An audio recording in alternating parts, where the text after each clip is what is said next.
Imagine a name whispered in fear across every battlefield. A legendary Viking warrior. Think of that name, that presence, making kings tremble. Mm-hmm.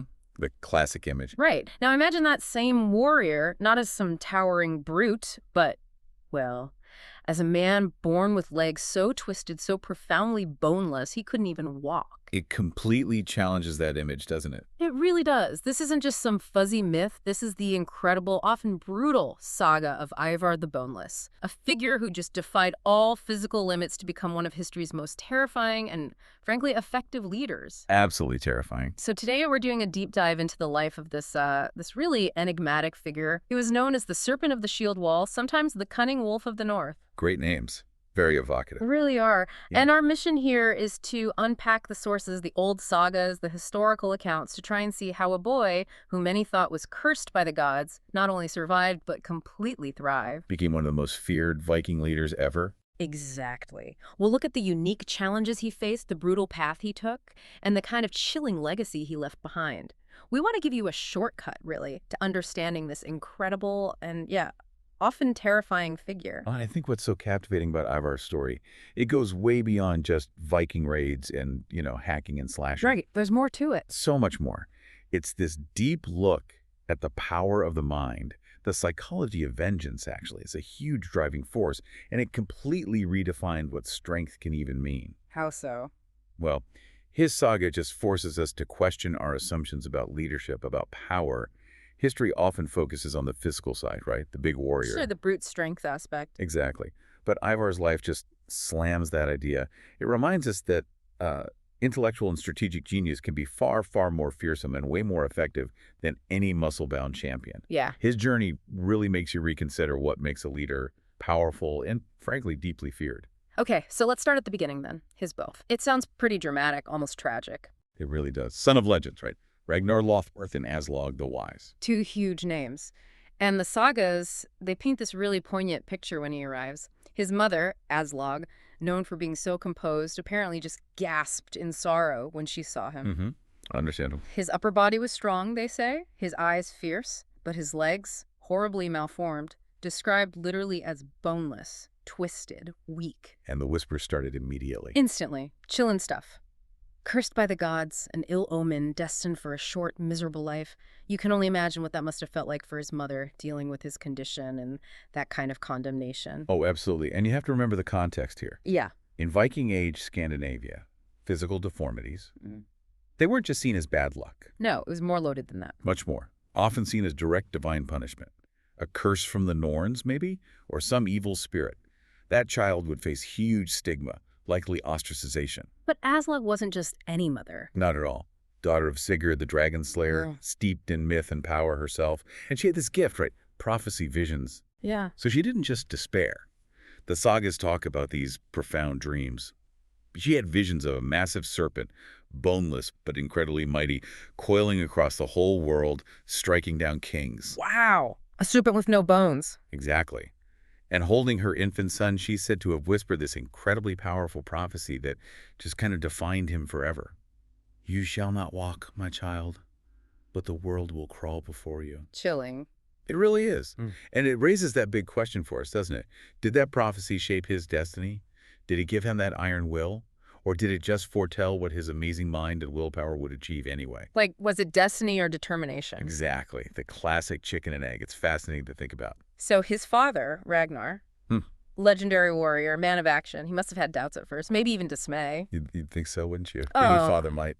The sources suggest some initial struggle, yeah. But it didn't last. No, apparently it faded pretty quickly as Ivar grew. Ragnar started to see his son's unique kind of power. Despite the physical limits, Ivar's spirit just blazed. Intensely. How did he cope physically? Well, he found ways. His arms got incredibly strong, pulling himself along using supports, but his real weapon, the thing that forged his legend, was his mind. Sharper than any blade, they say. Absolutely. Cunning way beyond his years. While other boys were out wrestling, focusing on being tough physically, Ivar was mastering strategy games. Like Nefertov or something similar? Probably things like that, yeah. Using stones, mapping out complex battle plans, apparently outwitting men 3 times his age in games of pure cunning. So that's where it really started, not in muscle, but in that incredible intellect. That's the foundation. His unique power wasn't physical, it was all upstairs. And those formative years sound harsh, forging him into that cunning wolf. Definitely. He faced mockery, you can be sure of that. But his response wasn't tears or hiding away. No. No. He answered with words and sometimes actions that cut way deeper than any insult. There's that one really vivid, chilling story in the sagas. Oh, the one with the thrall. That's the one. A servant basically dared to laugh openly at Ivar crawling. And Ivar, just a young man with this terrifying composure, What did he do? grabbed a nearby spear, drove it straight through the man's throat. No hesitation. Jeez. And then his declaration, in the silence. Mock not the wolf because he limps. His teeth are sharper for it. Wow. What a message. Brutal, but unforgettable. Exactly. Established right then and there, you don't mess with Ivar. Respect through fear, if necessary. So that incident really shows his character, a stark warning. Totally pivotal. And while, his mobility was very limited, he used carved oak crutches sometimes, or famously was carried on a shield by his brothers. Right, the shield-carrying image is strong. His true weapon was always that fearsome mind. He wasn't about brute force. He dominated intellectually. Master strategist, master psychologist. How did he develop that? He studied voraciously. The old sagas, learning from past battles, past leaders. He apparently understood the runes of power. Which were seen as holding sort of magical or prophetic meaning? Exactly. Used for divination, protection, that sort of thing. And crucially, he was just an unparalleled observer of people. Human nature. Spotting weaknesses. An uncanny ability. Saw weaknesses in men and strategies where others just saw solid walls. He turned every insult, every disadvantage into fuel, into a strategic edge. It's that idea of perceived weakness forging extraordinary strength. Precisely. When met with that kind of resilience, that ambition, that strategic thinking, it can completely change everything. His destiny, his impact, a powerful lesson, really. And his brothers, Bjorn Ironside, Sigurd Snake in the Eye, Horchfitzer, all big names themselves. What was his relationship like with them? Complex, it seems. The sagas showed deep respect. They knew he was brilliant, strategically vital. But there was more than respect. Yeah, it said they feared him too. Yeah. So there's a clear difference in their ambitions. How so? Well, they sought glory with sword and axe, right? The roar of battle, personal combat, that was their thing. Ivar's hunger. It was colder, deeper. Not about the thrill, but about the win, the control. Exactly. It wasn't just about winning a fight for him. It was about total dominion. Breaking the enemy completely body and spirit. Strategic victory above all else. And then comes the catalyst, the event that changes everything. Ragnar's death. His father's final journey. Heading to England, maybe seeking one last blaze of glory, maybe even seeking death on his own terms. Possibly. It was a daring trip, but ultimately ill-fated. He sailed with a pretty small force, got captured by King Ælla of Northumbria. And Ælla didn't show mercy. Far from it. Ragnar's death was brutal, iconic. Determined to make an example, Ælla threw him into a pit full of venomous snakes. The snake pit. Classic saga stuff. Yeah, and Ragnar supposedly fought them off with bare hands, defiant to the last. In his dying words, they echoed. How the little piglets will grunt when they hear how the old boar suffered. That's the line. Chilling, prophetic. It hit his sons like a physical blow. Grief, unimaginable rage. But especially Ivar. Especially Ivar. For him, it seemed to burn coldest and brightest. More than just sorrow, it was this profound personal insult. An attack on the family's honor, a wound that absolutely demanded blood vengeance. And it's fascinating how that personal tragedy fuels such a massive historical event. It really is. This intense desire for vengeance becomes the engine for one of the biggest Viking military campaigns ever seen. And Ivar's reaction. Chilling composure, apparently, masking the fury inside. He swore this absolute unbreakable oath before the gods, the sea, his own boneless state. What was the oath? Ælla shall choke upon his own blood. I will not rest until the earth drinks the marrow of his bones. Wow, not just a threat, a sacred promise. Utterly unyielding. Meticulously planned, this was happening. And he followed through, orchestrated it with a terrifying precision. He did. In the years after, Ivar achieved what seemed impossible for a man with his physical challenges. He raised the biggest army the North had ever witnessed. The Great Heathen Army. Exactly. Warriors from Denmark, Norway, all over the Viking world, drawn by Ragnar's legend, eager for revenge, and, let's be honest, plunder. They flocked to Ivar's banner. The sagas describe the fleet. Ships darken the horizon, sails like storm clouds. An almost apocalyptic image. A fleet so vast it seemed to blot out the sun. The scale was immense. And this force, the Great Heathen Army, it terrified Europe. Understandably. Nothing like it had been seen before, certainly not that coordinated. The English kingdoms were caught totally off guard, trembling at the news. And his brothers were there too, Bjorn, Sigurd, Hutserk. Oh yeah, they were all there, leading their own men, formidable warriors. But everyone seemed to recognize Ivar as the mastermind. The one none more cunning, none more feared. It really shows his ability to inspire loyalty and terror, doesn't it, beyond physical appearance? Absolutely. His reputation, fueled by that intellect and sheer resolve, became a weapon in itself. Drew warriors in, struck fear into kings. So this huge army lands in Northumbria, Ælla's kingdom, the place where Ragnar died. Right where the grudge lay. Ælla frantically raises his local defense force. The Fired, basically a militia of free men, not exactly professional soldiers against this huge Viking host. And the morning of the battle, Ælla sees Ivar. Must have been an incredible moment. Ælla, with his lines, looks across the field, sees this war chariot at the heart of the Viking army, and in it, a man whose legs are folded like broken branches but whose eyes are burning like coals. Ivar. And Ælla, still arrogant, still underestimating his enemy completely, apparently mocks him, calls out something like, "Is this the son of Ragnar, a cripple fit only for pity?" Big mistake. Huge. He was about to find out just how wrong he was in the most brutal way possible. That mockery just highlights the contrast, doesn't it? Appearance versus real power. Perfectly. And what's fascinating is how Ivar's strategic genius just shone on that battlefield. His physical limits meant he had to rely on his mind. And that mind was devastating. Totally. Yeah. He guided the whole Viking host, not by yelling from the front line, but with intricate commands, maneuvering his forces like a serpent coils around its prey. From his chariot, like a mobile command center. Exactly. Surveying everything.